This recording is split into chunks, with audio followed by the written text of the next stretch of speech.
You're broken down and tired of living life on the merry-go-round, and you can't find a fighter, but I see it in you, so we gon' walk it out.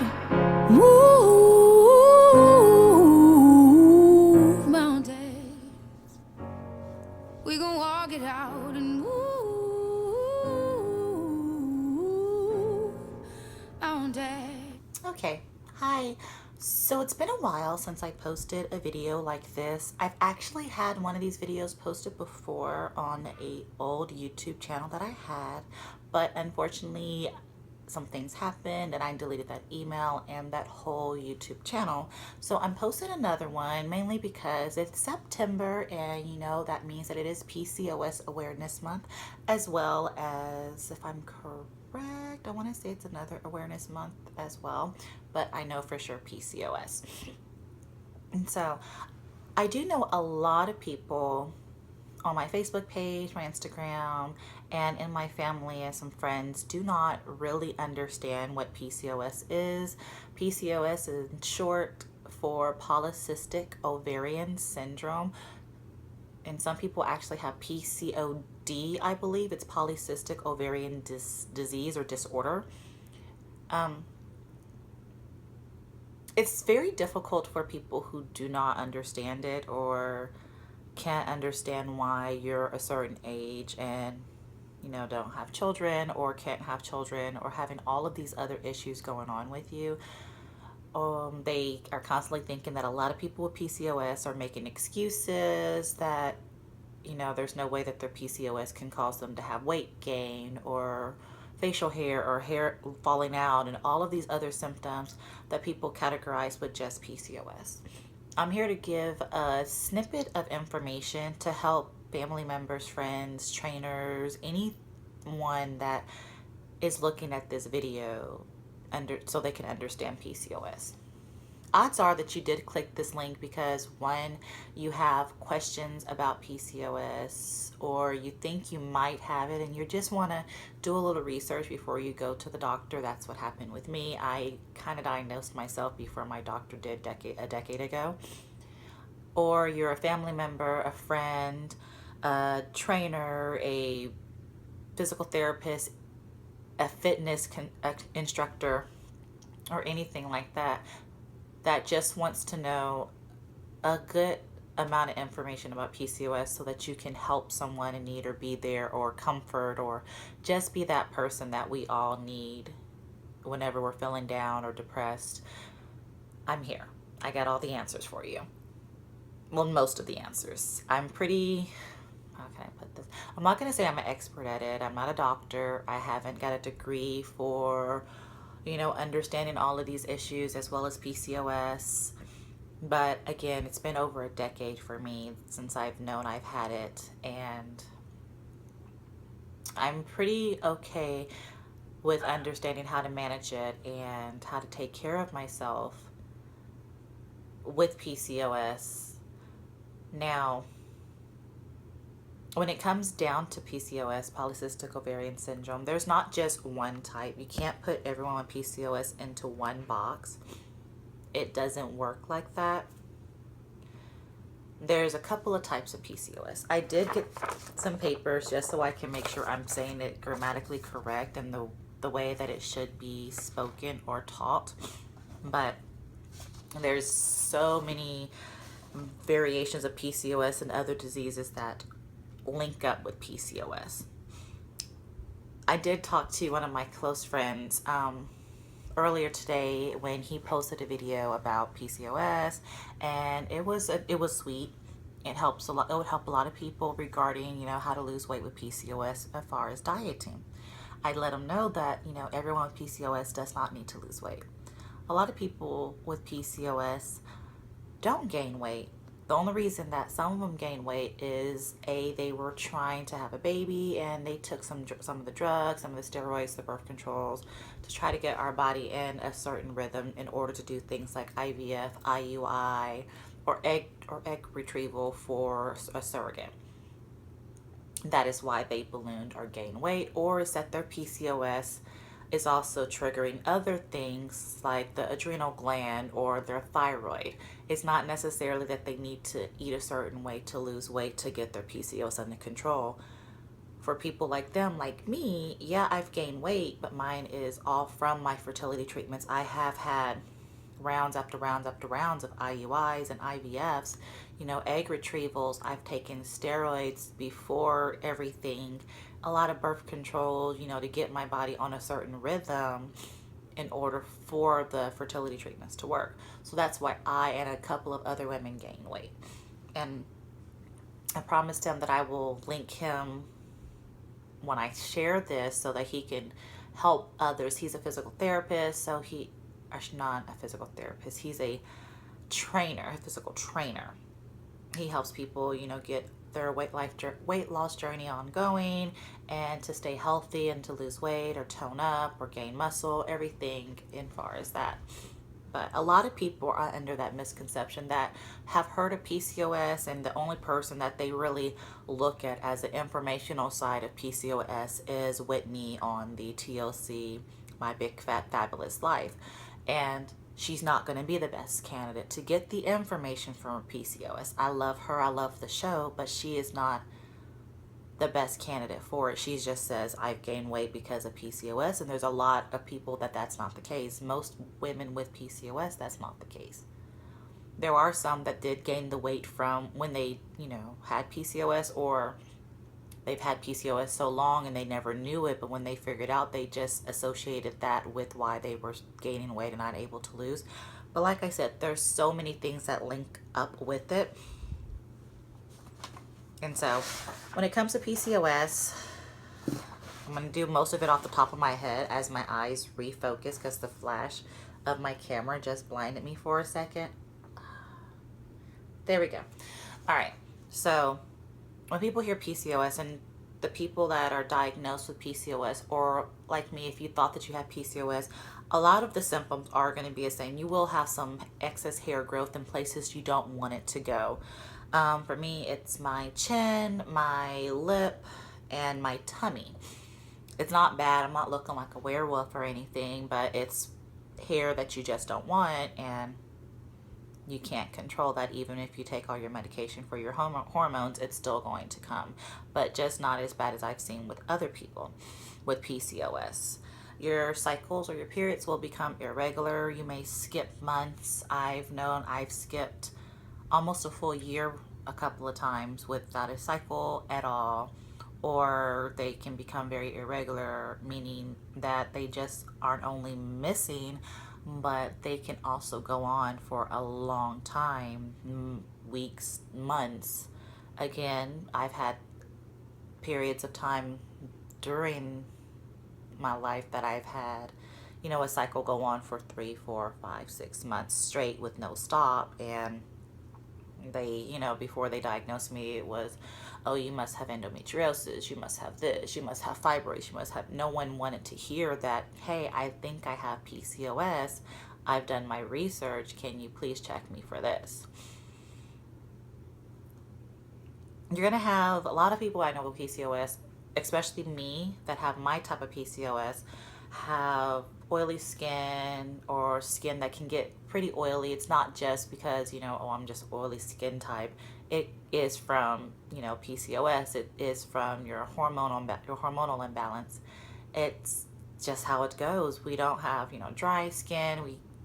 No matter what we do as far as makeup wise, mattifying makeup, mattifying primer, astringents to put on your face before you put on your mattifying primer, before you put on your mattifying foundation, and then your mattifying powder, you're still going to get oily. There's nothing that we can do about that. I mean, it's good in some sense, because it helps with wrinkles, but when it comes to feeling very feminine and wanting to look pretty for pictures and cameras and everything like that, it's not very comfortable for us. I'm sorry if you see my camera going back and forth. I have it balanced on this little stand, and I'm in my bed because I didn't feel like sitting up in my chair. I'm in a little bit of pain today, so I'm just sitting in my bed. I promised people that I would be recording videos for PCOS Awareness Month, and that's what I'm going to do. Okay, You have ovarian cysts. That's pretty much what PCOS is. You have polycystic ovarian syndrome. The polycystic ovarian meaning that you're going to have multiple cysts on your ovaries. Your ovaries, for people who do not have polycystic ovarian syndrome, are going to look pretty smooth. You're not going to be able to see cysts when you do an internal sonogram, even an external sonogram. You're not going to be able to see all the cysts or follicles like you would with someone who has a normal reproductive system. When it comes to a lot of women, they have a couple of cysts on each ovary, and that's going to be, symbolizing a polycystic ovarian syndrome.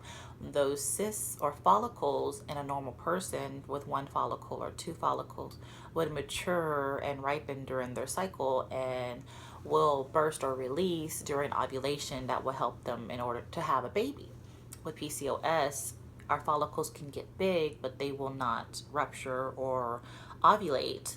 They just stay there and can either get big or just stay in one space and do nothing. For me, I don't have a lot of symptoms of PCOS. I don't have the weight gain and the excessive hair growth, and I have oily skin, but it's not like I've seen with a lot of women that have type 1 PCOS, in which I'll get into the typing in a little bit. But my ovaries is what my doctor calls what he considers textbook for PCOS. I have probably between 30 to 50 cysts on each ovary.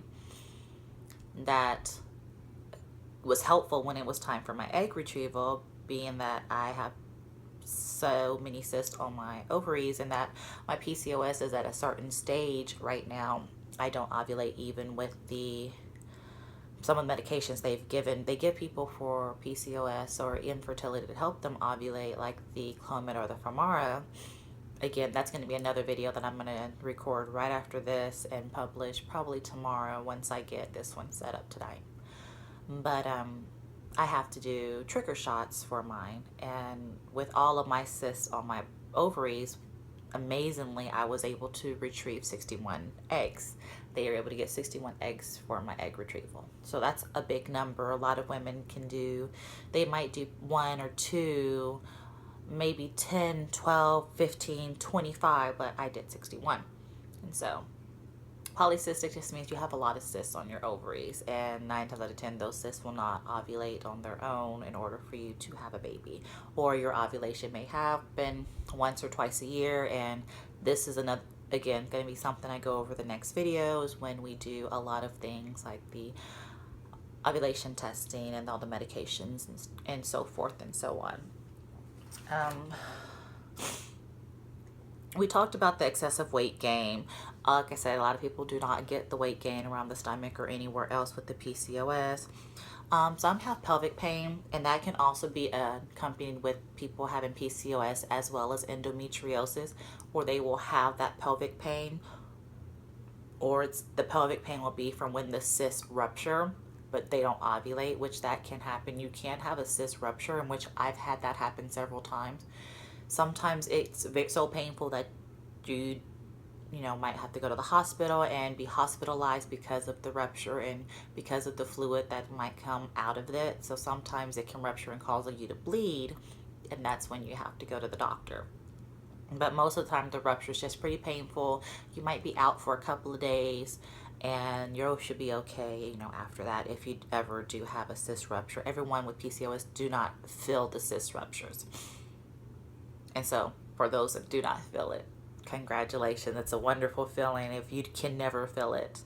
I do know that people with a lot of women that I know with PCOS do have pain with their cycles. Luckily, thank God above, I don't ever have that.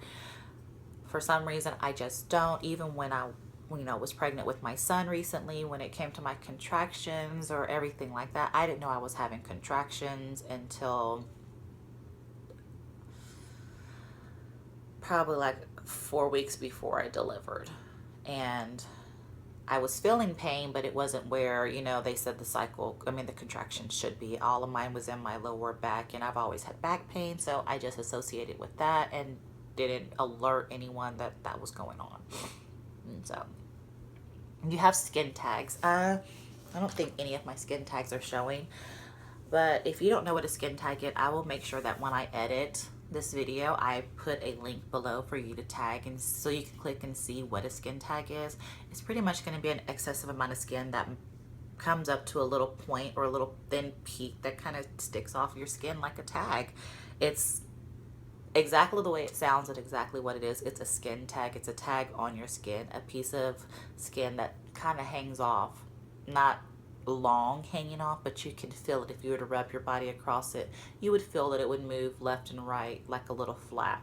It looks like an extended, really flattened mole, but it's usually the color of your skin, maybe a little darker. I've seen sometimes that are lighter, but not a lot. Excuse the barking if you hear that in the background. I've locked my doggies out of the room while I'm recording my video. Otherwise, they would be in the video and you would see Mojo and Mila. Okay. I really don't need that anymore. Then you also have some of the other symptoms as they have listed on this paper is sleep apnea. And we, of course, we already know infertility. And that's it, yeah. Sleep apnea that comes back and forth. If you don't know what sleep apnea is and you're watching this video, you can go ahead and click on the link that I'm going to put below so you can figure out what that is. Infertility, again, there's so many reasons why with PCOS there'll be infertility. The main reason is we don't ovulate. That's pretty much it. PCOS, 9 times out of 10, if you have it, you don't ovulate on your own because of a hormonal imbalance.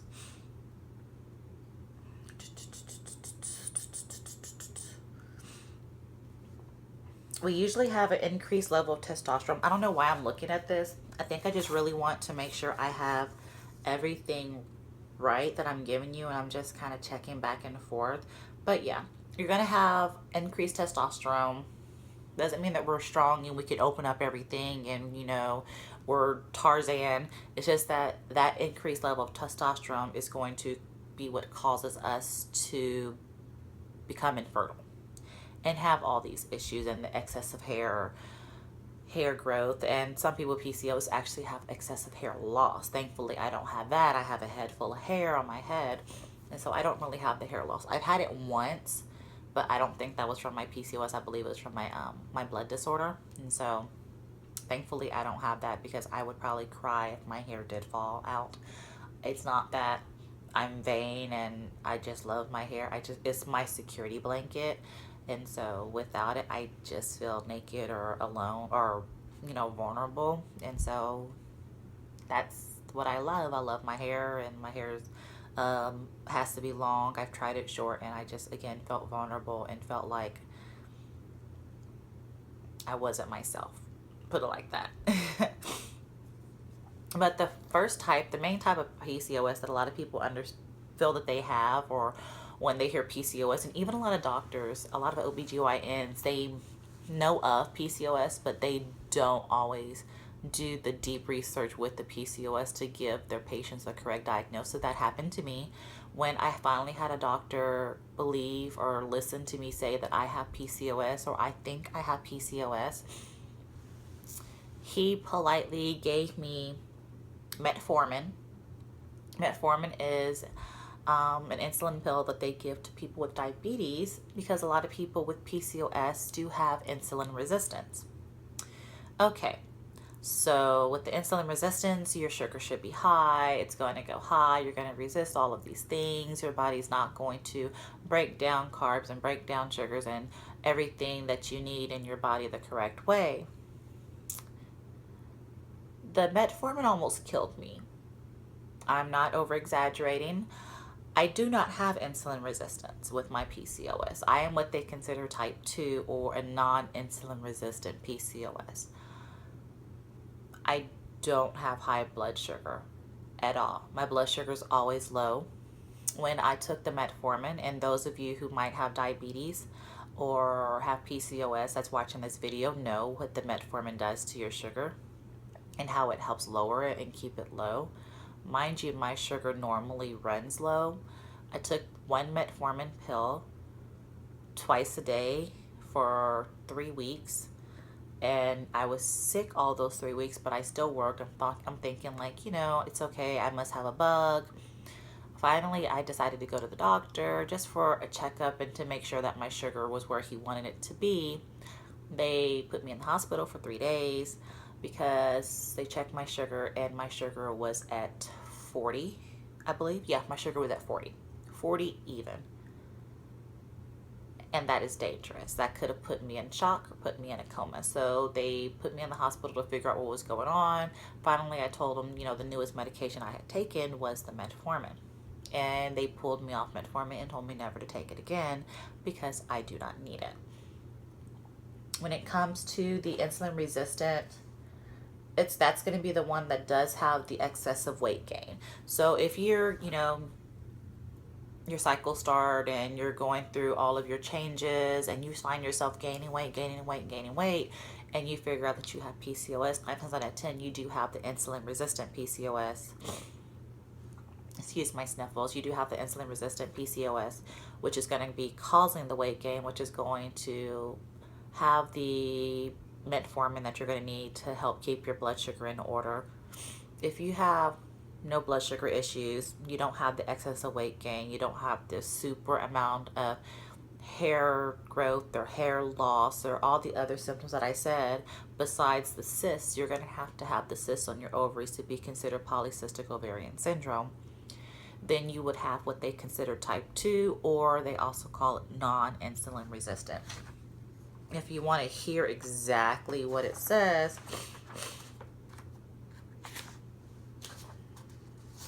I can tell you. It says, there are some women who meet the diagnostic criteria for PCOS but who do not present with the insulin resistant. This is what is referred to as type 2 or non-insulin resistant PCOS. There can be a variety of causes for this type of PCOS, including, again, what I have: vitamin D deficiency, iodine deficiency, or hormone disrupting toxins, thyroid disease, and adrenal stress. I also have what they call adrenal fatigue. That comes with my PCOS. For women experiencing non-insulin resistant PCOS, blood sugar lowering drugs will have no effect on the condition, and neither will reducing the weight loss or going on the pill.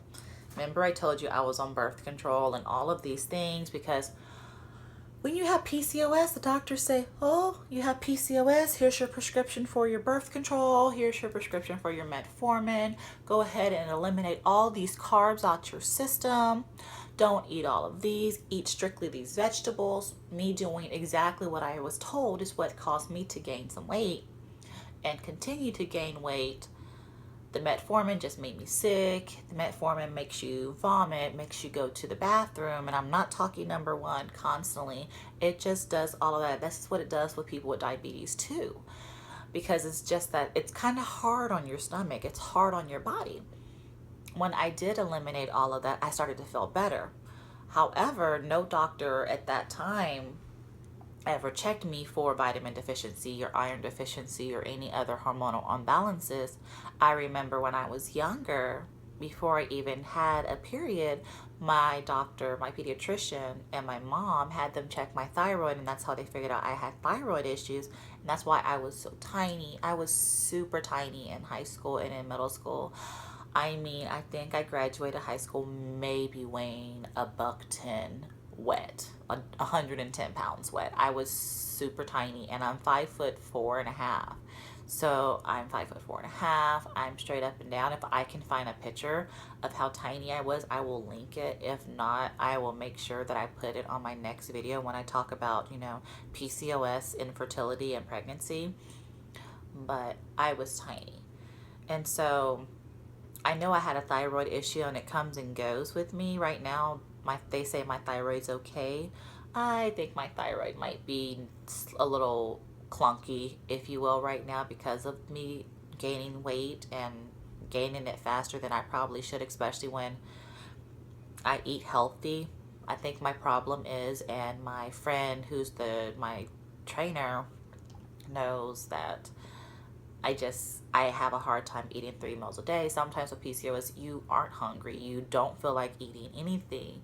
You you have to force yourself to eat. I know that's for me and a couple of my friends that are in a couple of blogs of mine and Facebook groups of mine about PCOS and infertility. You just don't feel good.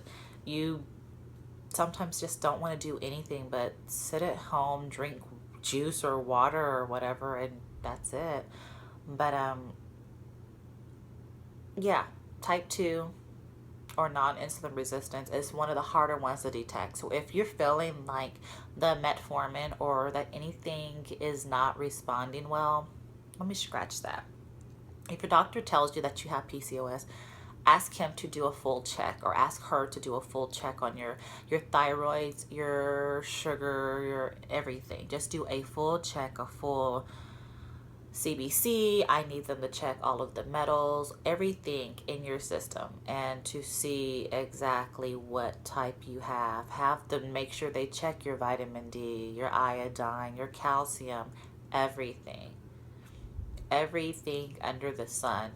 And that will help them understand what type of PCOS you have. If they cannot help you, ask them to refer you to a fertility specialist. They will help you get your body under control if that's what you're trying to do, to have a baby, and they will let you know what's going on. And they will also test you for everything else to make sure you don't have any other diseases or anything that you might not know, or you might be a carrier for a disease or a disorder, so that when you do get ready to have your child, and again, I'll go over this in my next video, that they know what's going on. Okay,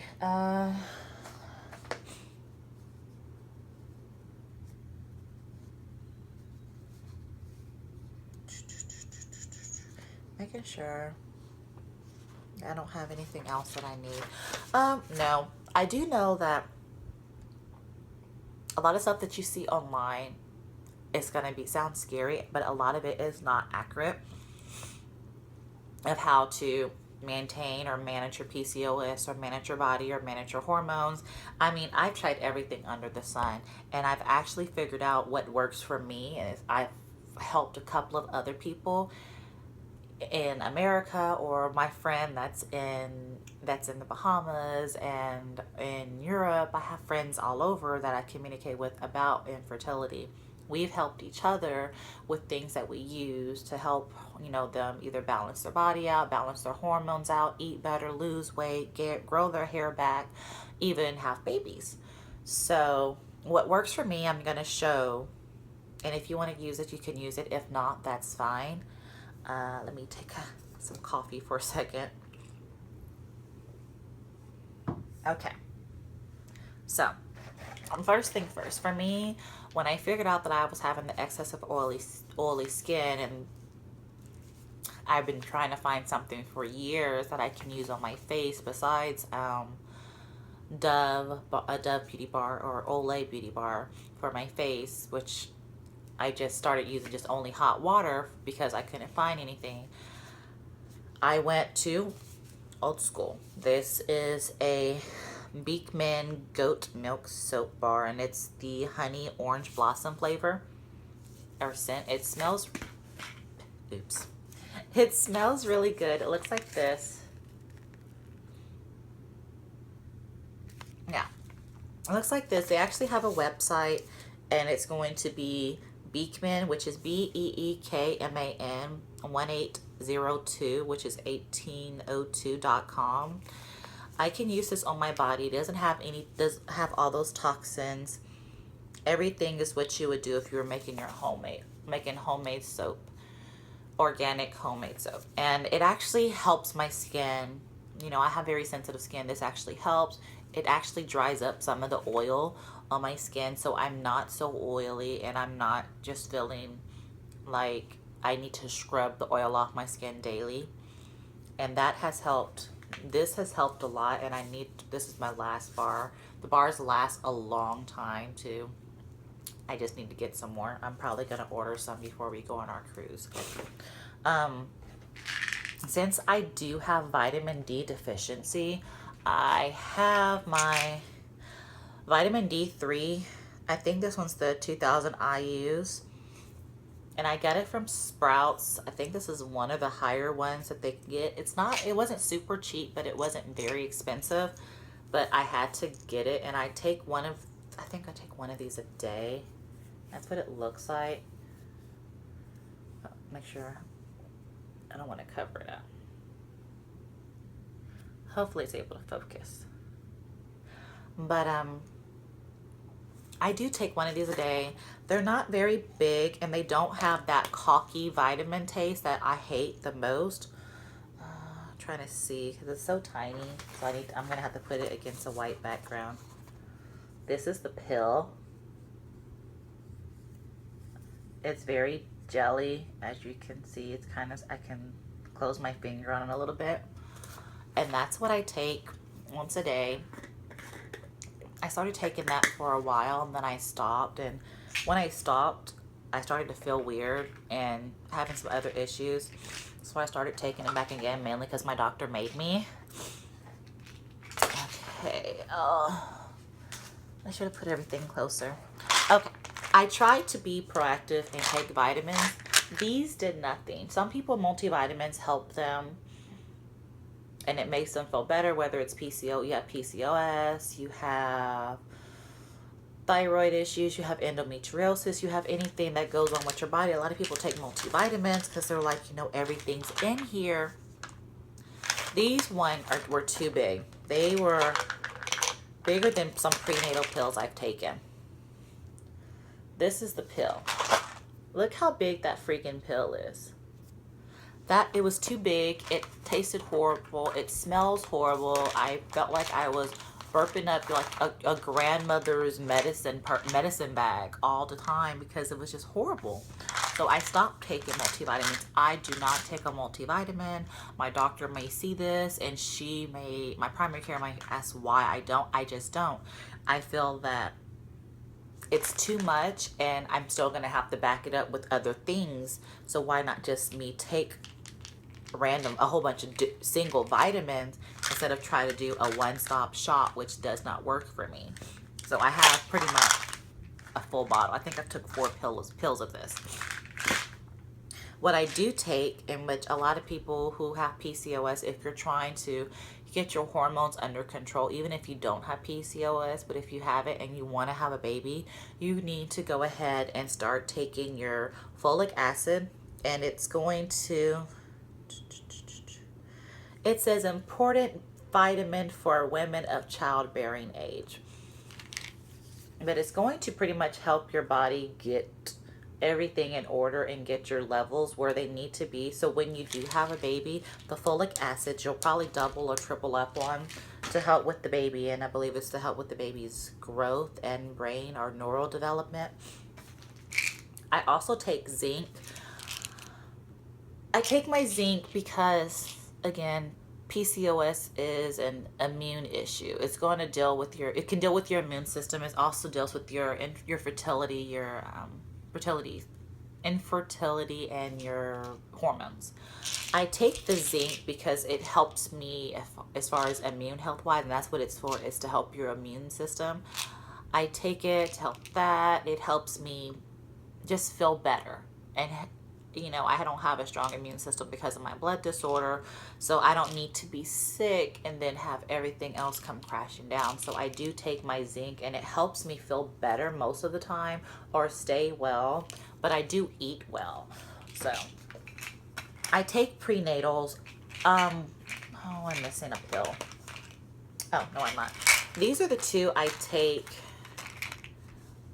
because they're cheap right now. That's only because I don't like using my expensive one until I finish it with all my cheapies. These are the 1 a day prenatal and the DHA. Again, people think prenatal vitamins are only for if you're pregnant. I was told even by my mother and my doctor when I first started my cycles in high school. Was it in high school? Yeah, in high school, that you need to take them regardless. It helps your body. It has a lot of things in the prenatals and a lot of things in the DHA that your body will need.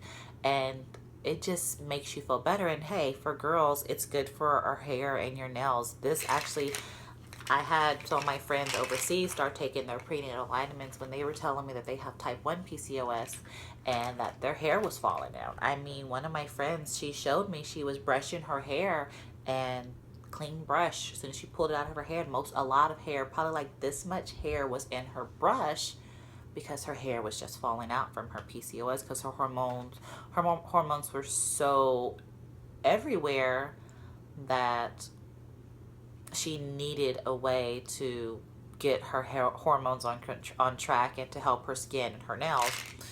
Your prenatal vitamins and your DHA will do that. But the one that I love the best is going to be my Citrinatal 90 DHA. This one is pretty pricey. I think I pay with my insurance $60 for one box. But this one actually has everything I need in it, and it has a stool softener and excess iron because I am anemic and I have a blood disorder again, so I need all the iron. This is how they come. They come in this little pack, just like that. This one's the prenatal and this one's the DHA. Let me let you see the box. Make sure I don't have all my good information on there. So this is the box. Hopefully it's focused. That's the box. And it has a lot of things. I'll go into more detail about what's in this prenatal when I do my next video. I take a couple of teas. I drink a lot of tea, a lot of herbal tea, every day or every other day. But during my cycles, I take what's called a sugar balance tea with women's tonic. And women's tonic. It looks the thing looks like this. I think I got this from the vitamin shop, but I think they have it at Sprouts too. It's horrible. It tastes horrible. I have to put a lot of honey in here, and sometimes I put raspberry droplets in here, my raspberry dropper in here to help to give me a little more raspberry. Because raspberry helps with your uterus and helps with your linings and helps with the PCOS and everything as far as the female side of PCOS. I know my camera's like this right now, so I'm almost done. Bear with me. I do take evening primrose. Again, I'm going to go over this in another video, but I'm going to give you a snippet. With evening primrose, it's an oil capsule, and it helps with, make sure I have this right, because it's been a while since I've taken it, and I've stopped for some months now, but I'm going to start back in January. But it helps with, I want to say your cervical mucus, a little bit TMI, but in the next video I'll go deeper into that. And so it helps with that.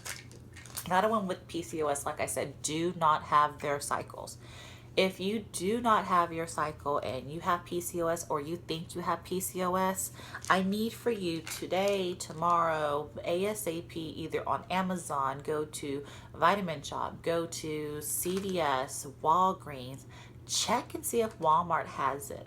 But the Vitamin Shop for sure will have it online, or even do Amazon.com.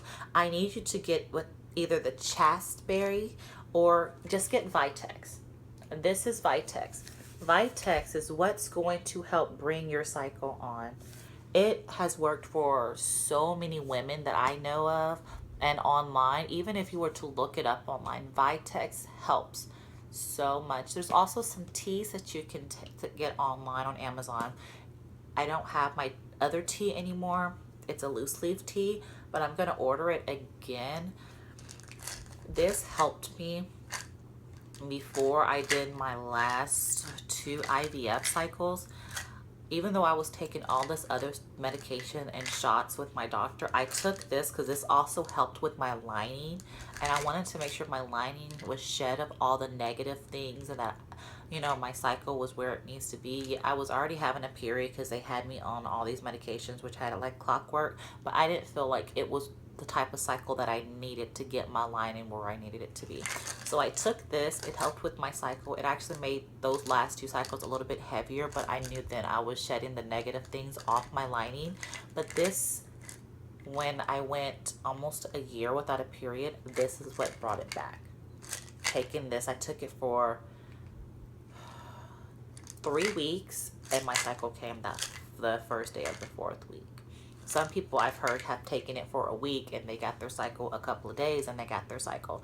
You actually can feel this when you're taking. You will know that you're taking it probably by day 2, because your body's going to feel not negative, but you're going to feel hormone changing going on, or things going on. It doesn't work for 100% of people, but I want to say 80% to 85%. That's going big with a percentage out there, but I'm pretty sure it's a high number. Stand by and go by Vitex. So if you're taking all the prenatals, unless you get a prenatal that has a stool softener in there, you're going to need a stool softener. If you don't know what a stool softener is, go back to school.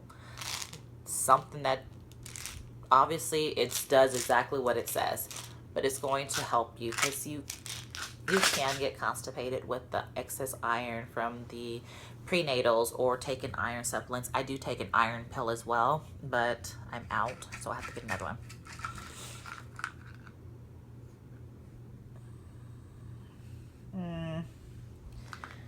I was using the 5-HTP with vitamin B6. I was using this, but I don't use it anymore, only because I get a lot of this now with the foods that I eat and the vegetables and everything that I eat.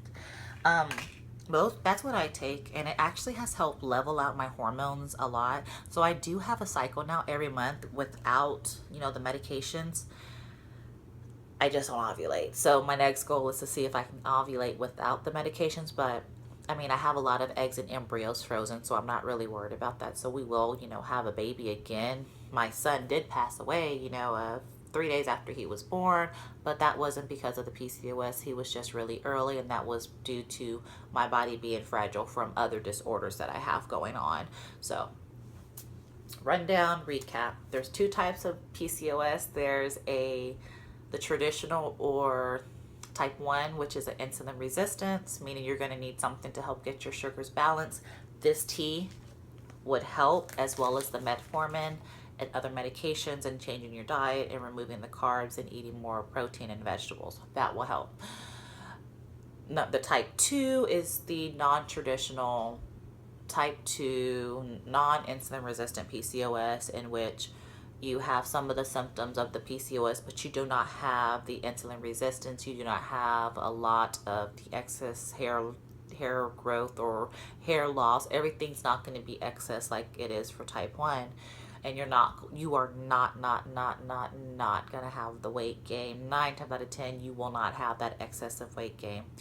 You will probably gain a little bit and might stay the same weight. What will cause you to gain the extra weight, again, is going to be things like your prenatals or depression, steroid shots if you need those, or any other infertility treatments can cause you to gain some weight.